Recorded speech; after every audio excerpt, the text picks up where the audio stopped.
ketika ilmu bertambah, seharusnya itu menjadikan dia merasa bersyukur kepada Allah karena diberi tadi kesadaran yang tadi, ya, bukan karena kemampuan dia semata untuk mendapatkan pengetahuan, tapi Allah yang berkehendak untuk menitipkannya. Kalau Allah nggak berkehendak, sehebat apapun berikhtiar seorang makhluk tidak akan mendapatinya.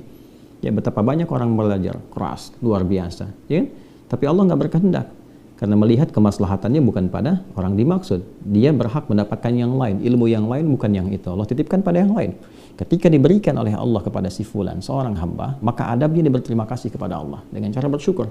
Nah, sifat syukur yang pertama ketika diberikan itu adalah menghadirkan sifat tawadhu dan mengembalikan semua pengetahuan kepada Allah. Karena itu Allah sangat tidak menyukai bila ada seorang yang merasa berilmu kemudian sombong dengan ilmunya itu.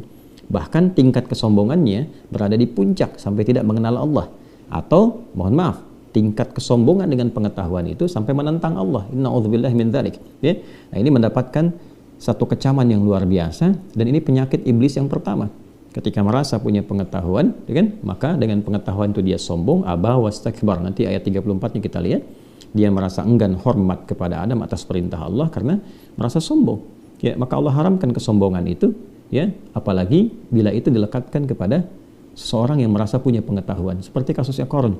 Ya, Qarun kan nanti kalau kita sudah sampai khususnya di surat Al-Qasas nanti, ya, surah ke-28 itu kita akan dapati bagaimana seorang Qarun dengan bangganya bahwa saya ini dapat kekayaan melimpah ini ya karena pengetahuan yang saya dapati, ya, karena saya semakin pintar saya dapat ini semua.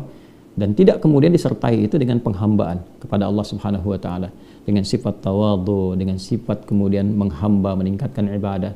Karena hal yang demikian terjadi, maka apa yang Allah lakukan?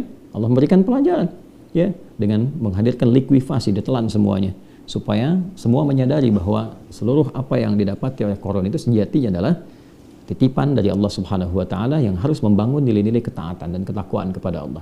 Jadi kalau dalam bahasa singkat yang sering saya sampaikan, seorang yang merasa sudah mendapatkan gelar atau pintar atau ilmunya terlihat banyak, tapi pada saat yang sama dia tidak mengenal Tuhannya, maka yang demikian belum dikatakan pintar yang sesungguhnya, belum mendapatkan keberkahan dari ilmunya.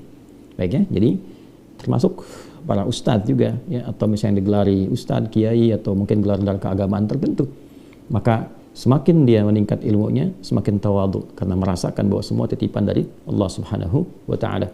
Demikian Sulaiman alaihissalam ketika diberikan oleh Allah pemahaman, fahamnahu, ya, maka Allah berikan pemahaman kepada Sulaiman yang melebihi ayahnya Daud alaihissalam. Maka apa yang beliau katakan? Ya, beliau kembalikan kepada Allah Subhanahu wa taala. Min fadli rabbi, semuanya dari keutamaan Allah Subhanahu wa taala. Hadza min fadli rabbi, semua ini, ya, ini dari keutamaan yang Allah titipkan. Liyabluwani, ya, untuk menguji saya. Apakah saya bersyukur dengan semua nikmat ini? Am akfar, atau kemungkinan ada dorongan untuk berbuat kufur. Ya, jadi ini dasar pertama yang ingin kita tekankan, teman-teman sekalian. Lalu sifat yang kedua, setelah kita menghadirkan sifat ketawadhuan, merasakan semua ilmu ini berasal dari Allah Subhanahu wa taala sebagai titipan, lalu kita menyadari bahwa sungguh Allah akan menitipkan kepada hambanya sesuai dengan kehendaknya, dengan sifat bijaknya. Jadi Allah Maha mengetahui ini si fulan diberikan kelebihan di A, si fulan di B, si fulan di C. Ya, kenapa tidak satu orang diberikan kelebihan yang sempurna di semua aspek, ya kan? Agar semua manusia menyadari bahwa keilmuan seseorang itu tetap ada batasnya, nggak akan bisa menguasai segala hal. Ya, supaya kita menyadari bahwa ada yang menitipkannya, dikembalikan kepada Allah Subhanahu wa taala. Jadi si fulan A, si fulan B, si fulan C, nggak ada satu orang menguasai segala hal, ya kan? Untuk menunjukkan bahwa ada keterbatasan di manusia itu, sehingga kita menyadari bahwa yang sempurna hanya Allah Subhanahu wa taala. Yang kedua, mengurangi sifat ujub, ya, sifat ria, sifat takabur, merasa sombong. Jadi ketika si fulan dititipkan kelebihan A, belum tentu punya kelebihan B, sehingga dengan itu dia tidak merasa tinggi, tidak merasa angkuh dengan apa yang Allah titipkan kepadanya. Ya, dia bisa mereferensikan orang lain untuk belajar pada si B apa yang tidak diketahui, ya. Si fulan pakar tafsir, tapi belum tentu pakar di bidang hadis. Maka ketika seseorang bertanya tentang hadis, dia bisa mereferensikan, datanglah kepada si fulan, dia lebih paham dengan persoalan ini. Itu yang dilakukan orang-orang di masa lalu. Itu yang diajarkan oleh Nabi Shallallahu Alaihi Wasallam, dan itulah bukti dari pemahaman seseorang atas apa yang diajarkan oleh malaikat dari isyarat yang Allah sampaikan di Quran surah kedua Al-Baqarah di penutup ayat ke-32.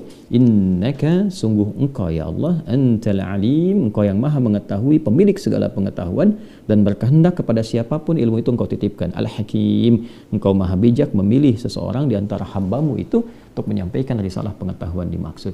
Jadi adab ini penting disampaikan untuk membangun satu pondasi yang kokoh sebelum kita menerima pengetahuan. Sebab kalau adab ini masih rapuh, begitu pengetahuan masuk, nah ini biasanya bangunannya akan goyah. Ya, mudah sekali goyahnya dengan kesombongan, dengan ria, dengan popularitas, dengan materi. Ya, hati-hati, termasuk dengan materi, hati-hati. Nah, karena itu adab penting dibangun sebelum ilmu itu ditanamkan. Ya, seringkali kita dapati petunjuk dari para ulama yang menyampaikan al-adabu qablal ilmi, adab sebelum ilmu. Di antara adab itu pengetahuannya adalah dasar-dasar penguatan dari nilai spiritual sebelum ditanamkan nilai intelektual.